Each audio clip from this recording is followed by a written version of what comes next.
আল-ইয়াওমা নাখতিমু আলা আফওয়াহিহিম ওয়া তুকাল্লিমুনা আইদিহিম ওয়া তাশহাদু আরজুলুহুম বিমা কানু ইয়াকসিবুন।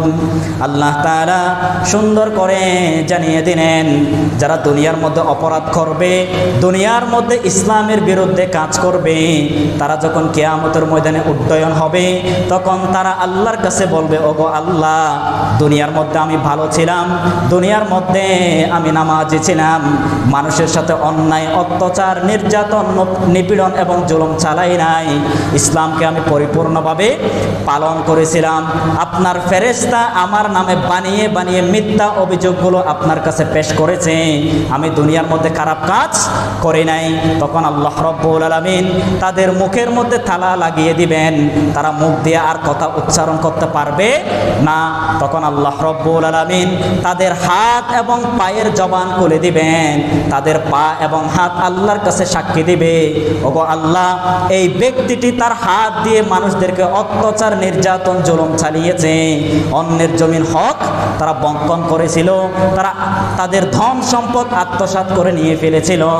তাদের পা আল্লাহর কাছে সাক্ষী দিবে, ওগো আল্লাহ, এই পা দিয়ে ওই ব্যক্তিটি জাহান্নামী কাজের মধ্যে তারা পদার্পণ করেছিল, জাহান্নামী যতগুলো কাজকর্ম দুনিয়ার মধ্যে ছিল, এগুলোর মধ্যে তাদের পা দিয়ে হেঁটে হেঁটে চলে গিয়েছিল। নাউযু বিল্লাহি মিন যালিক।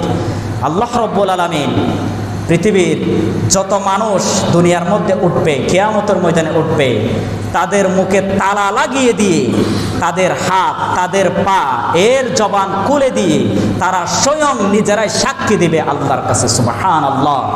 কোনো প্রকার কোনো ব্যক্তি আল্লাহর বিচার থেকে, আল্লাহর কাঠগড়া থেকে, আল্লাহর ফয়সালা থেকে রেহাই কেউ কি পাবে? কথা বলেন, পাবে? কারণ ইয়াউমুল আখিরা, আখিরাতের ময়দানে একমাত্র বিচারক তিনি কে? আল্লাহ। দুনিয়ার মধ্যে আমরা অসংখ্য বিচারককে দেখতে পাই, যার থেকে টাকা, ধন সম্পদ বেশি পাবে, যার পাওয়ার বেশি পাবে, তাদের দিকেই রায় দেওয়া হয়, আর অসহায় যারা টাকা দিতে পারে না, তাদের বিরুদ্ধে রায় দিয়ে তাদের কষ্টে জীবনে তাদেরকে ফেলে দেয়। আপনি যাকে টাকা দিবেন সে আপনার পক্ষে কথা বলবে, এটাই দুনিয়ার চিত্র।